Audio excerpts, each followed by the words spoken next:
Come back for part 2 of my interview with Cara Sarubin, warrior mother to Cameron, as well as amazing advocate for pediatric cancer awareness.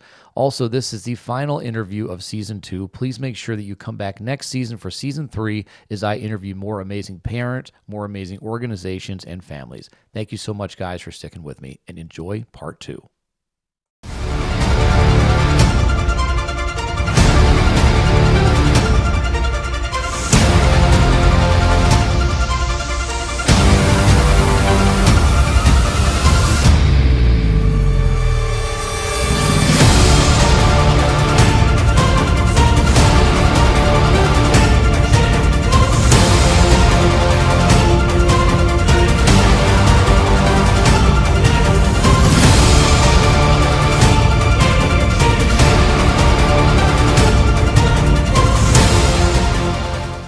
And it's just such a shame. And that's a big thing that I don't think people realize. That's why we are so, loud and, all through May, I'm sure a lot of people unfriended me or unfollowed me on Facebook because every day I posted stuff about brain cancer for Brain Cancer Awareness Month.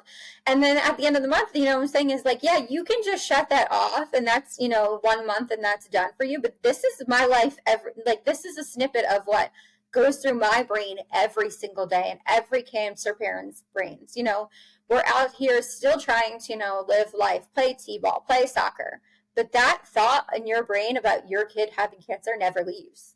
And that, knowing there's no treatment, that just never leaves your brain. And I think that it's easy for people who aren't in it to just turn that off. And we need more people to turn it on and keep it on for us because we need their help.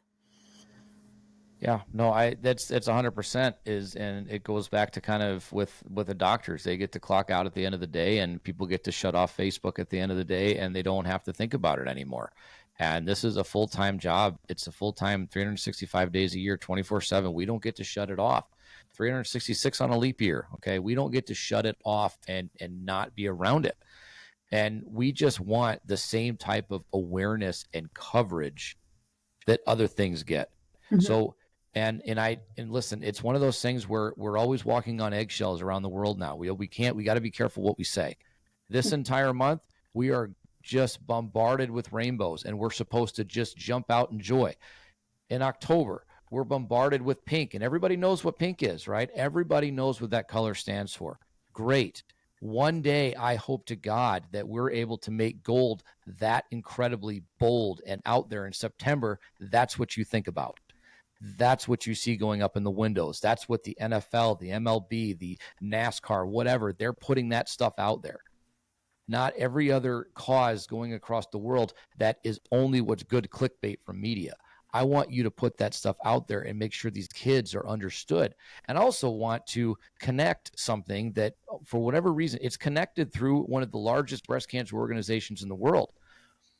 Girls are susceptible, much more susceptible to getting breast cancer later in life if they've had pediatric cancer. We should be working together so that our community doesn't get bigger and that theirs doesn't get bigger. But yet we're not. We're completely overshadowed by all of this. We're completely overshadowed by June and whatever else goes on. And we're completely overshadowed in every other month because there's always something bigger that the media will cover. I've had reporters that have been on my side. I've got their text message. I will send them messages and say, hey, I've got this going on. Okay, I'll get back to you. Either they don't get back to me or their newsroom doesn't approve the story. What do you mean doesn't approve the story? Do you understand the shit that's on TV right now that we're worried about, the things that we're caring about that you're covering? And this is not what you want to cover. This is not what you want to make known. We live in an area now where there are tons of kids around here that are battling this disease right now. And if I was able to get an actual spreadsheet from Make-A-Wish, I could tell you how many kids there are just in my 10, 20-mile radius. It is absolutely extremely prevalent in our country, in our communities. Pediatric cancer, the numbers are going up. When our daughter was diagnosed in 2020, the famous number was 43 kids a day. It is now 47 kids a day. It is 1,800 kids a year. It's 400,000 kids across the world that are going to be diagnosed. 1 in 5 will not survive. That 1 in 5 means that our government thinks that one child of every 5 is acceptable loss. And that's what the rest of the world sees. They see a smiley, beautiful, wonderful commercial on TV every single day, 30 times a day, that tells you how great these kids are doing and they don't have to pay a bill and they're all wonderful and going great. Why don't you show the other 99% of the time what they're going through, how they're living, how they're strapped to a table with these damn masks on that hold them down, where they have to be sedated because, hell, I couldn't lay still that long. I had an MRI 2 years ago and I thought I was going to crawl out of the thing. I don't know how these kids go through it, and especially awake. I don't know how they do it. And so why don't you show that? Why don't you show after the surgery photos? Why don't you show them trying to go through PT? Why don't you show them when they wake up from anesthesia? I don't know how, Cameron was, but I know in the beginning, JC would wake up and she hated us in the beginning. Oh, I got kicked, punched, bit, scratched, like angry, mad, and it just, like, that stuff. And like, that's the thing, like, people see, like you said, the commercials and these happy little bald kids running around, and that's not at all what this is like. And and that's another thing, is those commercials also push people to think that there's a happy land that anytime a child is diagnosed with cancer that we can take them to and they'll be cured. And Right. that's another huge misconception, because that happy land does not accept very many children, especially brain cancer. And there is no cure all. There is no, and like, I know everyone always looks and I'm super happy that a lot of kids now diagnosed with leukemia, and 9 out of 10 of them survive. It's amazing. That's amazing. Like, I'm so happy that these people can come and they find out their kid has leukemia, and that, their chance of survival is very good. But why is that not the stat for every single childhood cancer? And that's where it's completely unacceptable, is that, brain cancer survival rates are awful. They're awful. And they're killing more children than anything. And we still don't have money to do anything. And, leukemia was killing children, and people stepped in, donated money. The government gave money. They got the trials. They're curing the kids. So what is happening now that nobody's giving a shit to cure our kids from brain cancer? It's like one of those, like, I just don't understand it. And I wish, I wish someone would do commercials of seeing these kids and what they're going through, their scars, how they had their heads literally cracked open, their skulls pulled out, their brains moved around and put back together. Like, I don't think people understand that. Mm-hmm. And, and in the background, like, yeah, if you look at Cameron, he's great. He's running around. He looks like a normal kid, but, mentally he struggles, he's afraid to go. He, for a while, was the very first time I had to take him back to a doctor, he was hysterical, kicking, screaming, hitting. And like, how can you blame them? Because the last time I took him to a doctor, he had massive brain surgery. So right now he does I have him see a therapist. He sees a therapist who does, play and art and music therapy for him, because, mentally we don't know what is going on. And these kids are too little to say, or they're almost afraid to tell us, how they're feeling. And it's just like, there's a lot of invisible stuff that people don't see that these kids go through. And that's a big part of it, that why we share our stories and why we continue to talk about it, because that's the part that people don't see. They don't see the hard. They see the beginning, they see these kids at the end. They don't see the middle, and that's the part that they really need to see to, to really drive that focus and the advocacy and fundraising, because that's the part that everyone needs to see, because that's the stuff that lives with us forever, and like, that will haunt us for the rest of our lives. Right. No, I've said it a million times, and I will say, people see 1%.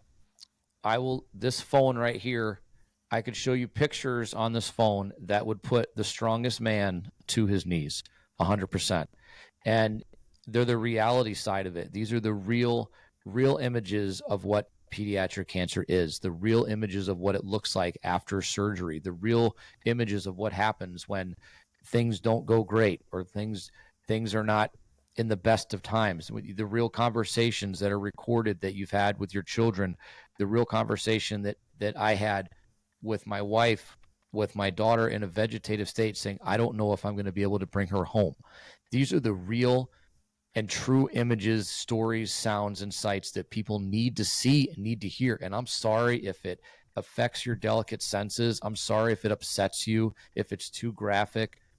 Oh, well, that's what we're living through. And that's what these kids are living through. And yes, you see them out smiling, running, playing, and you think everything is wonderful. And you know what? I love that more than anything, to see these kids running around and having a good time. It melts my heart to see it, but it breaks my heart to know everything that they've been through, and that so many people don't care, or just choose not to focus their time and attention on what really happens. And people that blindly, and I don't think it's a negative thing, but I think people blindly donate to charities because they think it's the right thing to do, and because it's the easiest thing to do. Every store across the country, they will do round up here, round up, and donate to this, donate, and that's great. That's wonderful. But my wife and I were told, I think 2 years ago, when we went shopping somewhere, and it was in September, and they were holding a roundup donation for Susan G. Komen, and it was in September. And I asked the cashier, I said, do you know what month it is? And we talked about it. And I said, you understand why this is? You can't even wait another month. I was told flat out, well, I guess pink just sells better. Now, I don't know if she, and I think, to be honest with you, I think as soon as we walked out of that store, I think that she felt like an ass. But You should. you said it, right? You Yeah. said it. And I put that out on social media, and within a day, that video did enough views and enough damage that the company contacted me and we talked about it. But it was like, I understand that what is going to market better for your company, or market better at that moment in time and things like that, you have to do what's best for business.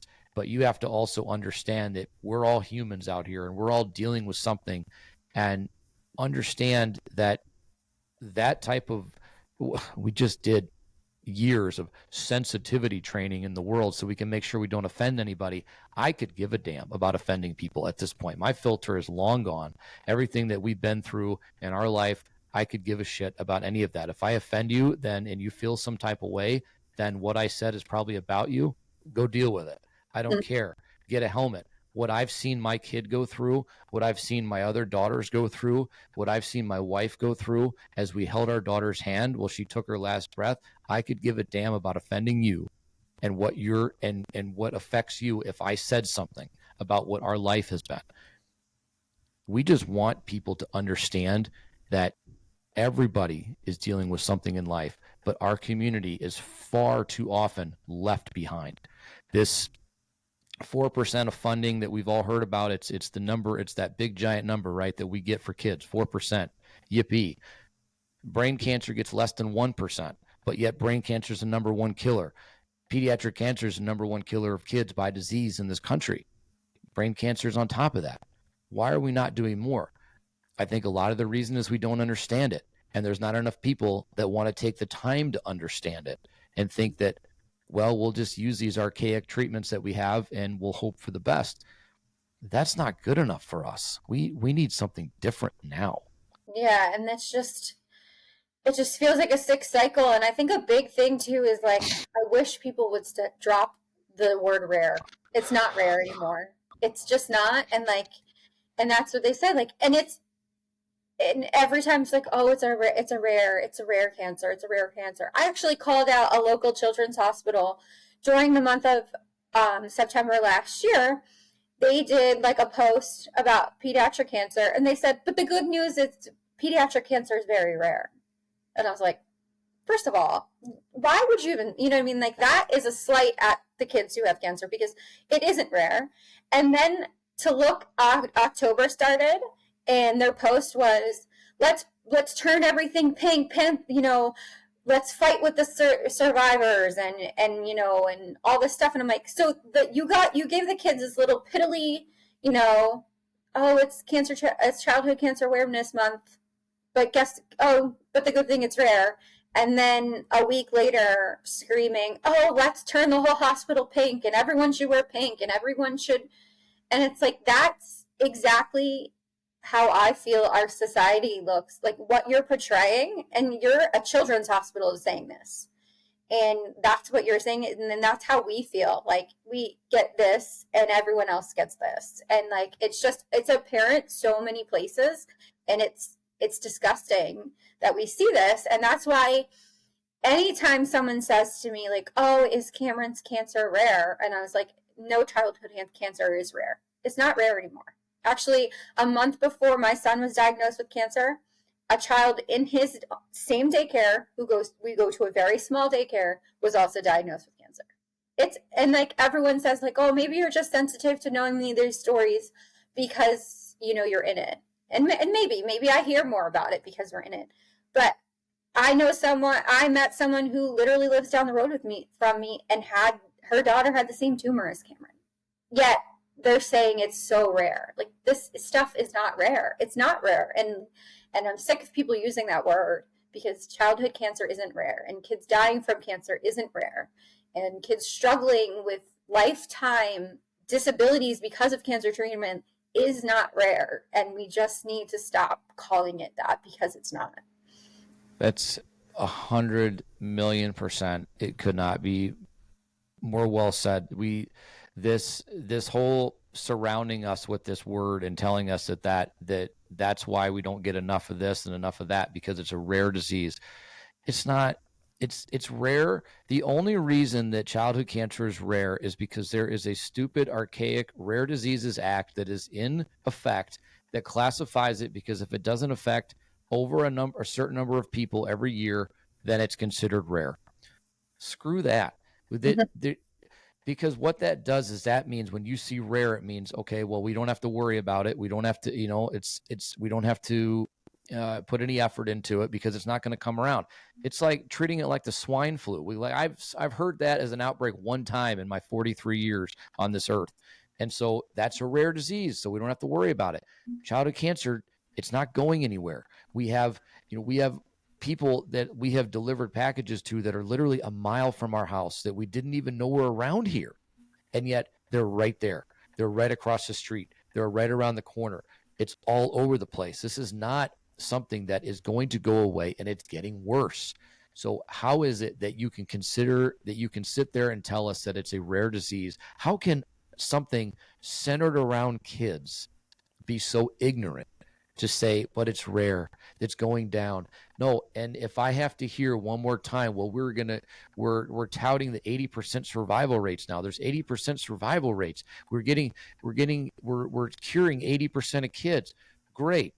That's wonderful that you're curing 80% of kids. Are we going to talk about the 95% recurrence rate and the 95% of the side effects that are going to change their life moving forward? The loss of hair, the loss of hearing, the loss of vision, the loss of fertility, the loss of mobility, cognitive delays, growth delays. Are we going to talk about any of that? Or are we just going to assume, well, if you beat it, everything should be fine. You should be able to move forward with life. The fight's over. What are you crying about? Because that's how we feel like you're talking to us when you tell us that.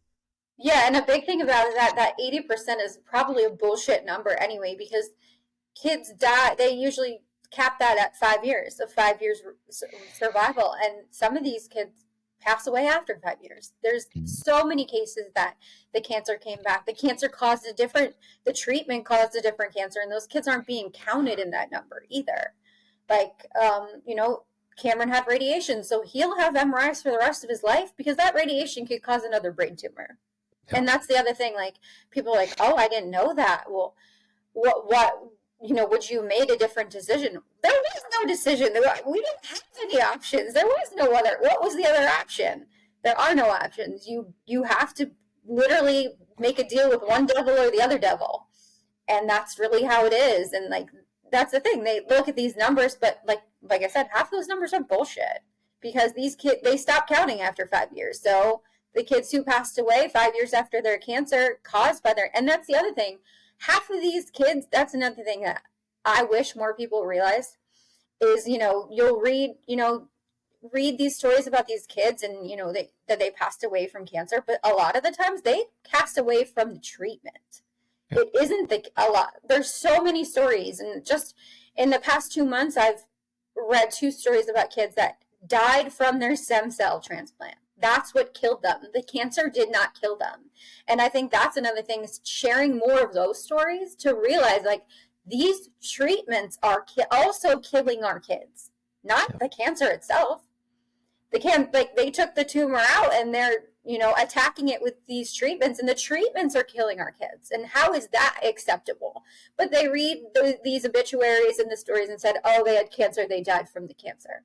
But that's not the story a lot of the time, and the cancer does sometimes kill the children, and like a lot of like brain cancer does, because there's nothing you can do sometimes when it gets in their brainstem, or like DIPG, like you can't have surgery.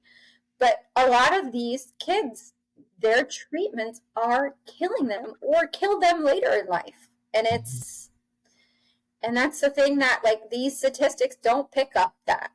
They just say, oh, they survived 5 years, they're check, they made it, we're going to add that. Or oh, it was their cancer that killed them. No, it was the treatment that killed them.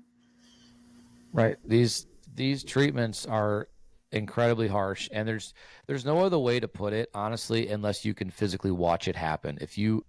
I don't want to ever put a parent or a child in that position to kind of be on display, but I think you really need to see what these things do, what these treatments do, how they affect them, how they change who they are, even for short periods of time. There were, in our very first protocol, JC's first drug, ifosfamide, put her in a 12-hour locked in the box situation, could not communicate, could not move, could not do anything on her own. Wake up after 12 hours, would look at me like nothing happened. It was incredibly scary to see something like that. And it happened twice. And then they tried to do something else, and that they tried to use methylene blue, and it made no difference. And it was a scary thing to see. She had clear lumbar punctures, clear MRI scans when it came to cancer cells in the spinal fluid, until after her stem cells. And that's when that broke loose. Do I know if the stem cell caused it? I have no idea. But those high dose chemotherapies, they come in hard and fast, and they do it over the course of like 2 days. And it is just nonstop, balls to the wall chemotherapy going into your body to completely wreck it and destroy it and clean you out, and to start you at zero, to the point where you've got to be isolated, because any germ at all comes in there and they could get incredibly sick. These are the types of things that you have to understand and that you have to see. And I wish that we didn't have to go that route to make people listen and understand, but it's almost like it's necessary. It's necessary for you to see that bad side. And then that 80% cure rate, that is, once essentially in this world, at 5 years, you're considered cancer-free. So if you get 5 years of clear scans, that's it. You're basically, you're out of the group home, you're done, you move on, and you go on with your life. If something happens after that, it's like resetting the game. You're starting over. So 80% cure rate, okay, if you've got 80% of your kids are living to 5 years, that's wonderful. But what about the other 70 years that they should be living? Are you tracking those results? Are you tracking how many kids afterwards? And I've also brought up to the fact too that certain commercial that we all know, and I refuse to mention it because I don't feel like having people come at me, but you can figure it out. This is the first year that I have ever seen that commercial follow the story of a child that 2 years later passed away. The first year I've ever seen them do that. Do I know if it's because enough people bitched and moaned? I have no idea. But this is the first year I've ever seen it. And maybe that's a step in the right direction. But it's also one of those things, like, I would love to have them on here and interview them and talk to them about that and find out where they get their numbers and how they calculate that. Mm-hmm. But they are 100% clinical based or clinical trial based, which means it's not a hospital you can just walk into and be treated. It has to be utilizing a clinical trial that is affecting for the type of cancer your child has at that moment. That's how it works. It's no greater explanation than that. If they don't have a clinical trial for that type of cancer, you're not getting accepted. It's not because they're singling you out or anything. It's because they're using, it's a clinical trial hospital. That's what it is. It's meant for testing and treating those types of cancers based on what they have access to. That's all there is to it. There's another hospital that's the same way. You see those commercials too. It's the same type of thing. Yes, you don't get billed, you don't get all this stuff, but there's also stipulations to that. All I'm going to say is look it up. Do your research on it, and also research on how that works. Research where you donate your money. I would never tell you not to donate to them or to any organization unless you truly can feel that they are fraudulent or something like that. But just do your research where you donate your money. And if you feel like it's the best course of action, great. But how many times have I ever said, or we've been talking to people on TikTok or Facebook or something like that, and they'll say, oh, well, I support kids with cancer because I donate to this every single year. I donate to this every single year. That's wonderful. You understand where that money goes? Do you understand how it's used? Do you understand how it's broken up, that 84 cents of every dollar is what goes to the kids and the other 16 cents goes to corporate fees and operating costs? And do you understand that? Have you looked it up? Just know where your money's going. There are bad charities, absolutely, but just know where your money's going, know where you're supporting. And if you're going to support a cause, understand the cause you're supporting. Yeah, and I say that to a lot of people.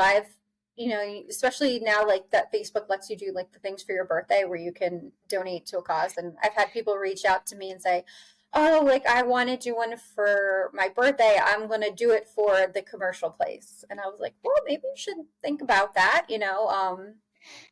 other places. And they always ask me for options. And where we live locally, we have an amazing organization.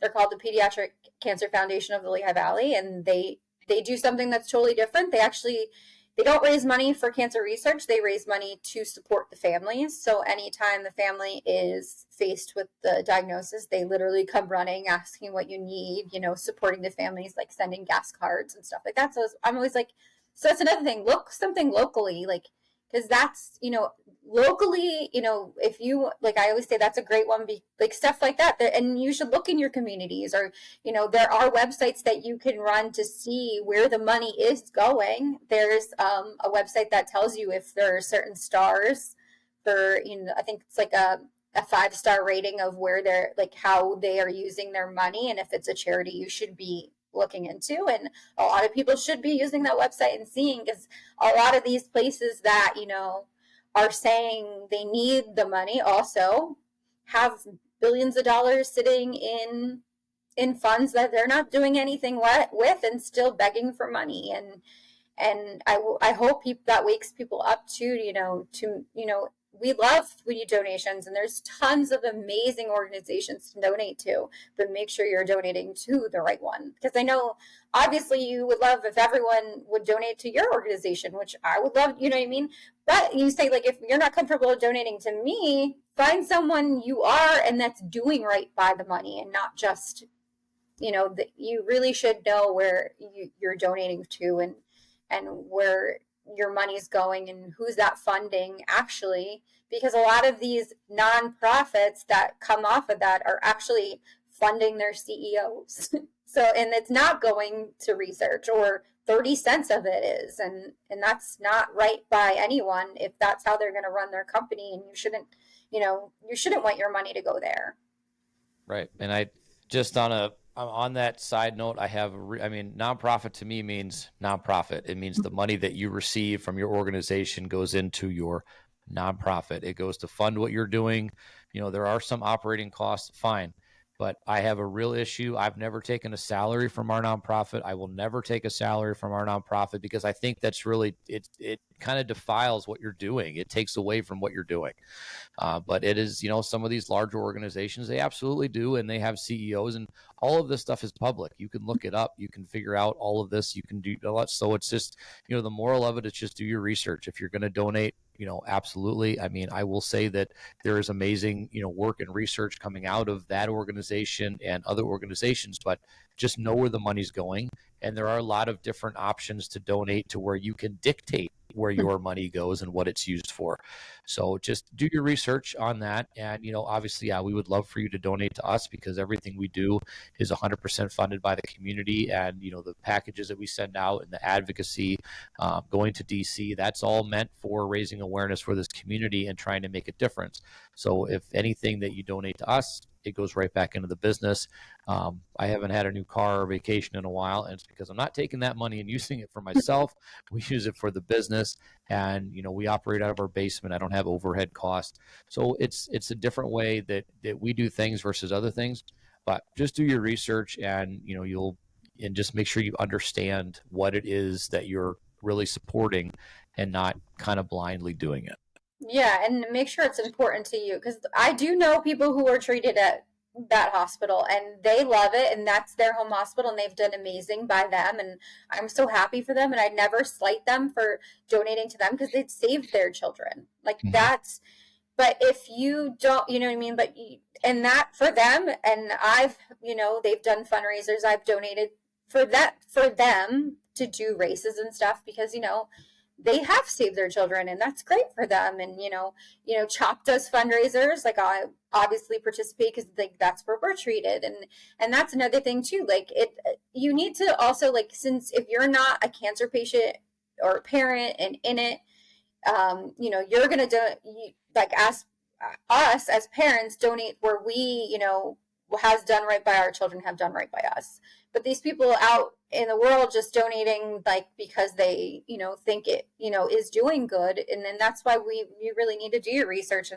and that's what I always really like when people ask me like hey like I would love to do like a donation in honor of Cameron or I always donate to this place like do you have anywhere else like please ask us those questions like I Mm-hmm. love that like that's amazing because I'd rather people do that than buy Cameron more things or like stuff like that because that they're making a difference and I always say like even like for the kids birthdays and stuff like we don't need more toys we don't need anything I would love to do like donate to this cause this year or stuff like that and like I don't know sometimes I feel like people are scared to ask cancer patients these parents these questions of like hey like I would love to do something in honor of like that means that is like the biggest that means the world to me when people do Mm-hmm. that like I think that means they care about the cause they care about you and they're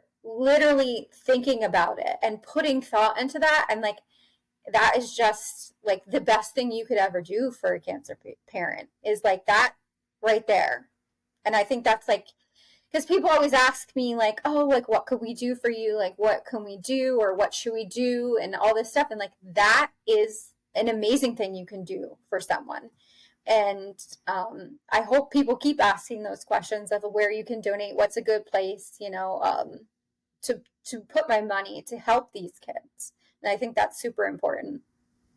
Yeah, that's 100%. I think that, please on that note and on every note, please talk to us like normal people, like normal everyday. Listen, we had something horrible happen in our lives.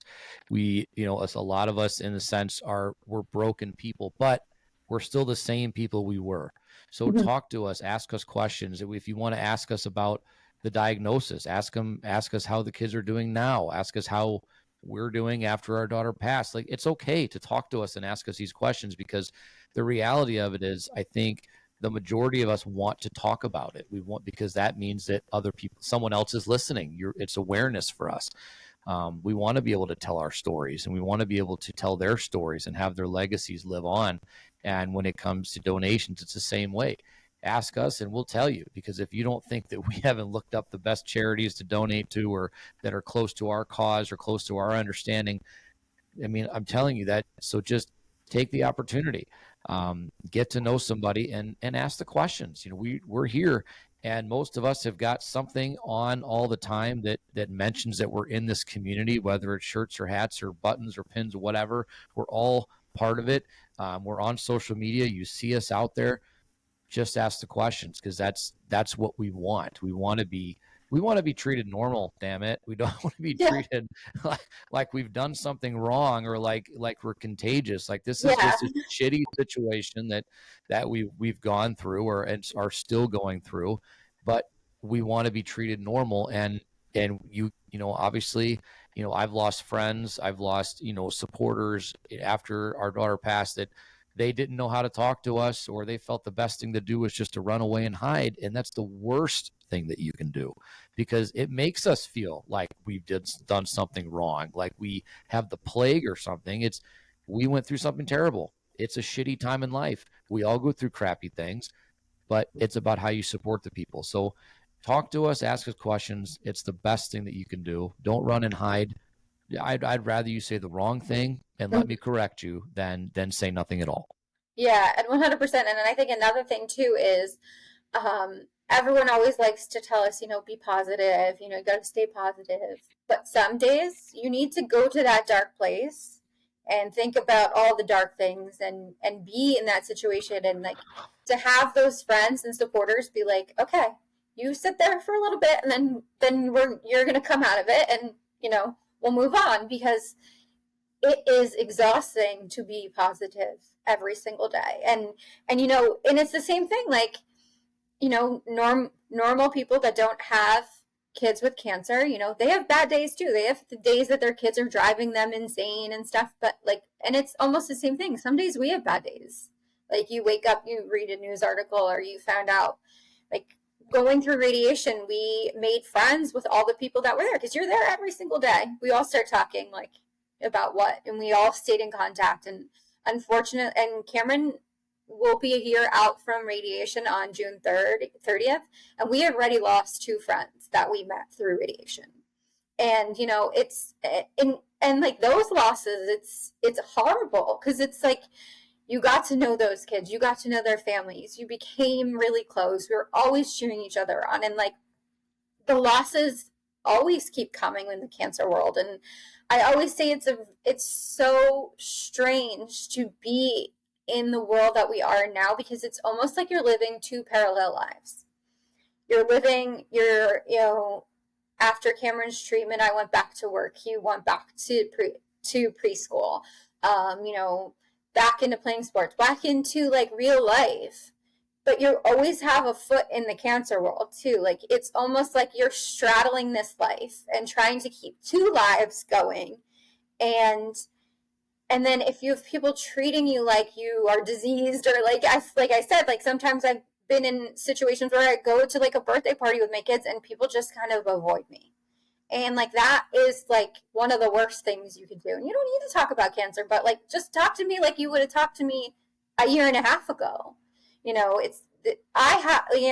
Yeah, we've changed. Things have changed, but like, you need to treat us like normal people, because, there's a lot that we're going through daily, and we're living that double life and trying to keep going and always keeping our foot in each section of that life. But just treat us like normal people and ask questions. And, I will talk about Cameron for hours if you want to ask me questions, or about other kids, or, any kid that we met, like in radiation. I've done research on their cancer, because I feel like the same thing. Like, every child that we've met through cancer has now become a part of our life, and they'll forever be a part of our life. And the ones we've lost, the ones we still were in contact cheering on, where, it's just your life, they're in your life forever. And that's something I think other people don't know. You're not just fighting for your child, you're fighting for all the kids you meet, all the kids you run into at clinic, all the parents you meet on social media. We're fighting for all of them. I mean, obviously the number one fight is for your own child, but we feel every loss in this community. Like, it kills you. It's like it rips a part of your heart out every time you hear another kid is diagnosed, another kid has passed away. And it's devastating to live this way. But we have to, also live our normal lives. So we want to be treated like normal people. Yeah, no, it's one of those things where we are changed 100%. Our life changed. Our life got turned upside down. We're different people, but we're the same people. And I wish we didn't have to talk about it every day. I wish we didn't have to share the stories. I wish we didn't have to fight so hard just to get, for people to stay around or to want to listen to what we have to say. It's really a shame. And it's really telling to see the kind of things that people actually care about every single day that are insignificant, in my opinion. There's so many things that we spend so much time and effort on in our day-to-day lives as adults, and as the world, as a country, we spend so much time focusing on things that are not going to change the outcome of our day. They're not going to make a difference in how I get up in the morning and decide to live my life. January, whatever the hell the date is, whenever there's a new presidential election, it's not going to change my life no matter which way it comes out. Yeah, we may pay more, pay less for something, but I'm still going to get up and do everything that I've been doing every single day. What you celebrate today or celebrate tomorrow, it's not going to change my life, but I would rather that you spend your effort and time on things that are going to be significant to everybody around you, and not just your own personal bubble of yourself. We're all humans here, and we're all trying to do something good. And some of us have lost our kids. Some of us, our kids are still fighting. Some of us, we have older kids that are growing up and doing other things. We have lives, and we have marriages, and we have businesses, and we have things that we have to focus on every single day. There's a lot going on, but we will always make time to tell our stories 100%. I know that we probably both do, but I know I have a real issue with sitting still. I cannot. If my wife doesn't sit me down and put something on me to hold me down, I'm always moving. I feel like if I stop moving, that I'm missing the opportunity to do something, or I'm not getting something done. I feel like I miss the opportunity to reach out to somebody, or to make a connection, or to whatever, for the business or something. And I feel like that's a lot of people. I think we put our turn your grief into something positive, or turn your fight into something positive and make a change. And so that's been me. That's what I've decided to do. And I know a lot of parents decide to do that. But I also know there's a lot of parents that when it comes to this, and if the fight is over, in a sense, if the child passes, or the chemo stops, whatever the case may be, that they want to fade into the background. And there's nothing wrong with either side of that. Whatever you decide to choose and do, that is completely up to you. But I hope that it's not you fading away because you feel like you don't have a community that supports you. I hope you realize that we are all here for you. I say it all the time. I don't have friends in this community. We have family in this community. We are part of one massive family that I will fight to the end of the earth for every single day. I want you to share your success stories with what your kids are going through. I want you to share everything that's happening.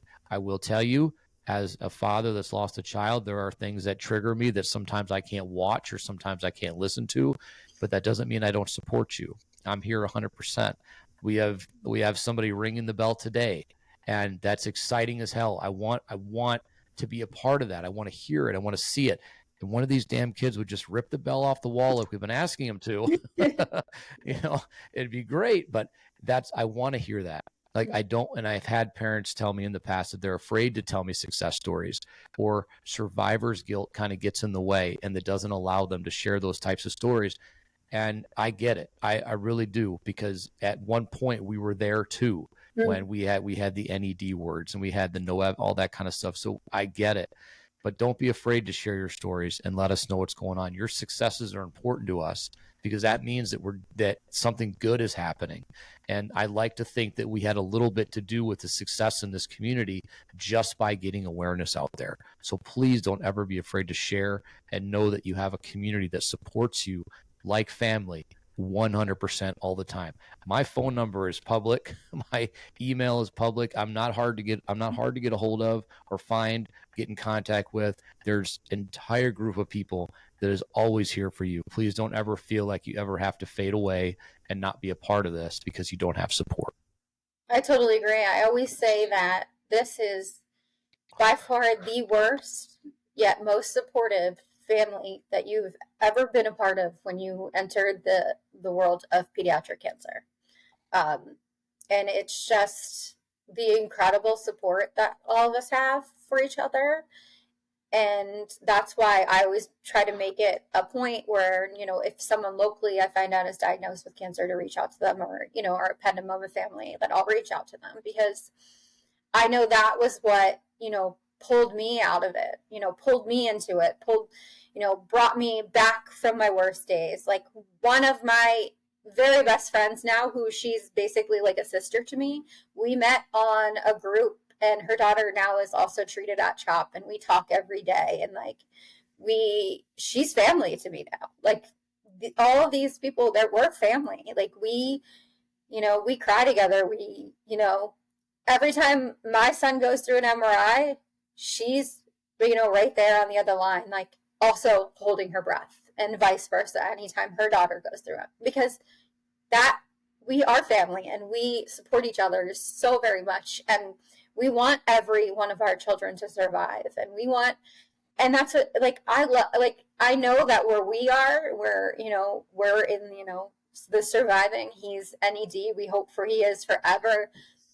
But I love to also hear, the stories, and like the survival, and also the stories of loss, because those kids deserve to be remembered, and they deserve to be honored, and their stories need to be heard. Like, their legacy needs to live on forever. And I think that this community is just so accepting and so helpful. And I always say, if like you don't have a cancer bestie yet, reach out to me. Like, I'll be there. Like, you need it, because there's no one who understands this life unless they've walked it. And we all need to be there for each other. And this is, our second family now.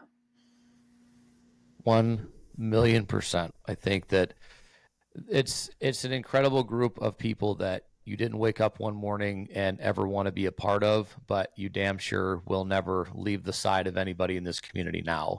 I always say I'll go scorched earth for anybody in this community, and whatever I need to do. It's because we're part of the biggest family that I've ever been a part of, and sometimes this family supports you more than blood does, and that's a shame, but it's a true reality. But we're here for each other, and we're only going to, I say we're only going to continue to grow. That's a bad thing, because that means more families will be part of it. But it's a good thing, because that means the support, and that means that our advocacy and our voices continue to get louder, to the point where the people that are making the actual changes, the people that write the bills, the laws, the legislation, whatever it takes, they have to listen. Because at some point, there's going to be no more room left in the Capitol for us to stand, because there's so many of us. We are loud, and we are pissed off, and we're ready for something good to finally happen. And that's part of building this, and that's been part of a mission, I think, of the past year of mine, is to build this army to a point that you can't look away. You can't turn it off and expect that we're not going to be on the next channel and the next channel and the next one. We're here, and we're ready for you to listen to what we have to say. And if you don't want to listen now, too bad, because we're going to make you listen. And I often say as well that the best way to get them to listen is sometimes to make them feel uncomfortable. And I love doing that. I love making you feel so uncomfortable that it hurts for you to listen to what I'm saying, because whatever you're feeling is nothing compared to what every single family that I've met, what my family, what my kids, what my wife, what we have felt. It doesn't matter how much pain you're feeling just by listening to my story. You have no idea. You have no idea. And also, don't think that there's anything that you can say to me that's going to make a difference in the way I fight and advocate. There's nothing you can do to me or threaten me with that is going to be worse than what I've lived through. So let's just all work together and make this community larger and louder and more exhaustive, to the point where you just can't look away. That's the goal here. Yeah, I agree. We're going to get to the point where we can't be ignored anymore. And that's what we're trying. And that's why we're trying to recruit people who aren't in this world to join us, because that's the only way we're going to do it, because we have to be louder all together and, make it that people can't look away anymore. Yeah. And we have, like, lately, with Tim and I, there's, we've been doing this social experiment on TikTok, and it has brought in some people that have come in for one reason and stayed for the reason that we're really there. And so it's worked out in that sense that we've been able to get a few people to say, hey, you brought me in on false pretenses, but I like what you're doing. I like what you stand for. I'm here for you. What do you need? That's what we need. We need people that are not connected, that don't understand, to say that, listen, I don't understand what you're going through on a daily basis, but I will fight alongside you, and whatever you need, you let me know. That's the connections that we want. That's the people that we want, because you know why we're here. You know why we're here fighting and every single day. Why are you here? Why are you taking the time to worry about these kids? Well, because of this reason or this reason. I don't have a special connection to them, but I understand this cause and I'm going to be on their side. That's the people that we need. So if you're not a part of this, be a part of it. You want to be a part of a family that'll never turn their back on you? This is the one to be a part of. I agree.